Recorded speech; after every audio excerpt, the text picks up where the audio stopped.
দিকে একটু তাকান। ওই তিনজন পাহাড়িয়া গর্তের মধ্যে অবস্থানরত যুবক, তারা চরম টেনশনে পড়ছে।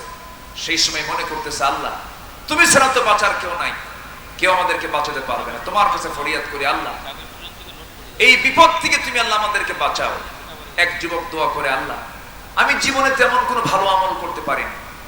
দোয়া করার একটা সিস্টেম আছে, আমরা শেষে এসে দোয়া করব। আমাদের সবার জীবনে কিছু ভালো আমল আছে না নাই? আসতে বলবেন না, আছে না নাই? ভালো আমলের কথা মনে করে চাইবো কার কাছে? আল্লাহর কাছে। এই তিন আল্লাহর গোলাম, তিন দিকে তিনজন বসে গেছে, ডাকতেছে কাকে? জীবনটা দিয়েছেন কে? জীবনটা নিবেন কে? আবার রক্ষা করবেন কে? সে আল্লাহর কাছেই। এই তিনজন তিন দিক হয়ে আল্লাহর কাছে যাচ্ছে। এক যুবক বলে, আল্লাহ জীবনে কোনোদিন আমানতের খেয়ানত করিনি, তার প্রমাণ হলো আল্লাহ আমার কাছে একজন লেবার কাজ করতে এসেছিল, সন্ধ্যা পর্যন্ত কাজ করে যায়। আমি তাকে পেমেন্টটা দিতে নিয়ে ভুলে গেছি, দিতে পারি নাই, সে টাকা না নিয়ে চলে যায়। বহুদিন তার খোঁজ নাই। সেই লেবারের পারিশ্রমিক টাকাটা আমি ফেলে রাখি নাই, এটা দিয়ে একটা ছাগল কিনেছিলাম, ছাগল পাল হয়েছিল। সে অনেকদিন পর আমার সঙ্গে যখন দেখা করতে আসলো, আমি তাকে তার টাকাটা না দিয়া, তার ওই টাকা দিয়ে অর্জিত একটা ছাগল পাল আমি তার কাছে আমানত স্বরূপ ফেরত দিয়ে দিয়েছি। আল্লাহ তুমি এই বিপদ থেকে আমাদেরকে বাঁচাও। দোয়ার সঙ্গে সঙ্গে কবুল হয়ে গেছি। পাহাড়ের সেই গুহার মুখ থেকে একটু পাথরটা সরে গেছে। আরেকজন দোয়া করে, আল্লাহ জীবনে তেমন কোন আমল করতে পারি নাই, তোমার কাছে এই ফরিয়াদটুকু করে কোন এক রাতের আধারে আমি অনেক রাত্রে বাড়িতে আসলাম। আমার স্ত্রী আমার সেবা শুশ্রূষা করলো এবং আমার সামনে এক গ্লাস দুধের গ্লাস আমার সামনে দিয়ে বলল, তুমি দুধটা খাও। আমার বাচ্চাও দুধ খাওয়ার জন্য বারবার কান্নাকাটি করে। আমি নিজেও খেলাম না, বাচ্চাদেরকেও খাওয়ালাম না। আমার মনে হয়ে গেছে বুড়া মায়ের কথা। বুড়া মায়ের ঘরে গিয়ে দেখি মা আমার ঘুমন্ত অবস্থায়।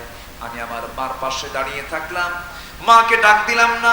মা যখন ঘুম থেকে স্বেচ্ছায় যখন জেগে গেছেন, বললাম, মা তোমার জন্য এক গ্লাস দুধ আমি রেখে দিয়েছি, তুমি এটা খাও। আমি সেই দিন নিজে না পান করে সন্তানকে না পান করায় দিয়ে আমার সেই খেদমতের চেষ্টা করেছি। আল্লাহ এই বিপদ থেকে তুমি আল্লাহ আমাকে বাঁচাও। পাহাড়ের ওই মুখ থেকে, ওই গুহার মুখ থেকে আরেকটু ওই পাথরটা একটু সরে গেছে, আরেকটু সরে যখন চলে গেছে, আর একটু বাদ আছে। এমন সময় আরেকজন যুবক আল্লাহর কাছে প্রার্থনা করে, আল্লাহ জীবনে তেমন কোন আমল করতে পারি নাই, তবে কোন এক রাতের আধারে আমার এক চাচাতো বোনের ঘরের মধ্যে আমি ঢুকেছিলাম। তার সঙ্গে আমার একটা সম্পর্ক ছিল। আমি যখন তার দেহের উপরে আমি যখন বসেছি, দুই নিতম্বের মাঝখানে বসেছি, জেনার জন্য আমি প্রস্তুতি নিচ্ছিলাম। আমার সেই চাচাতো বোনটা বলল, আমার ভাই তুমি আমার সঙ্গে জেনা করতে আসছো, ভালো কথা, কিন্তু তুমি আর আমি যদিও পৃথিবীর কেউ দেখতেছে না, কিন্তু এই দুইজনের জন্য সবচেয়ে বড় সাক্ষী কিন্তু আল্লাহ তাআলা আমাদের দেখতেছেন। সঙ্গে সঙ্গে আল্লাহ তোমার কথা মনে করি জেনার কাছে যাই নাই। নিজেকে চরিত্র ঠিক রেখে আমি প্রস্তুত করে আমি সেই জায়গা থেকে বের হয়ে এসেছি। আল্লাহ তোমার ভয়ে বিপদ থেকে তুমি আল্লাহ আমাদেরকে বাঁচাও।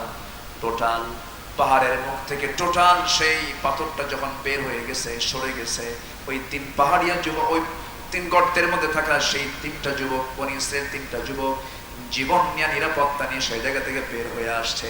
আল্লাহ তাআলা তাদেরকে নাজাত দিয়ে দিয়েছেন। এখানে এই তিনটা যুবকের তিনটা ভালো কাজ আছে না নাই? বলেন, আসতে বলবেন না, আছে না নাই? এক নাম্বার ভালো কাজ হলো আমানতের খেয়ানত না করা। দ্বিতীয় যুবকের ভালো কাজ হলো নিজের চরিত্রকে সংশোধন করা, ঠিক রাখা। নাম্বার 3 হলো পিতামাতার সঙ্গে সুন্দর আচরণ করা। আমার বন্ধুগণ, আল্লাহর কাছে যখন চাইবো আমরা নেক আমলের কথা চিন্তা করে চাবো। আমার দেশে এমন বদমাইশ আছে, অপরাধ করার পর সে অপরাধ বলে বেড়ায়। আছে না, আছে না, আছে না, আছে না? বলে বেড়ায়। অপরাধ কাউকে বলে বেড়ানো যাবে না। অপরাধের কথা স্বীকার করে ক্ষমা চাইতে হবে কার কাছে? আল্লাহর কাছে। আসুন এই সমস্ত ইতিহাস থেকে আমরা শিক্ষা নেওয়ার চেষ্টা করি। আল্লাহ তাআলা প্রত্যেককে ইসলাম গৃহীত হারাম কাজ থেকে নিজেকে বাঁচিয়ে রেখে হালাল পথে চলার তৌফিক সবাইকে দান করুন। ঈমান এনেছি, ঈমানের উপরে টিকে থাকার তৌফিক সবাইকে দান করুন। আমি সবার কাছে আরেকটি বিষয় শুনতে চাই। যারা আসছি, জুমার নামাজ সবাই পড়ছি না? আসর নামাজ সহ বাকি জীবনের নামাজ ছাড়বো না। কারা কারা একটু হাত তুলে দেখান। জোরে বলি ইয়া আল্লাহ, আমাদেরকে 5 ওয়াক্ত সালাত আদায় করার তৌফিক তুমি আল্লাহ দিয়া দাও। জোরে বলি আমিন, আরো জোরে আমিন। হাত নামা, একটা লোক উঠবেন না। আমি খুবই আপনাদের শিষ্টাচারের দিকে আমি খুবই প্লিজড, আমি আপনাদের শেষের দিকে তাকিয়ে আমি লক্ষ্য করছি আপনারা অত্যন্ত বিনয়ী মানুষ।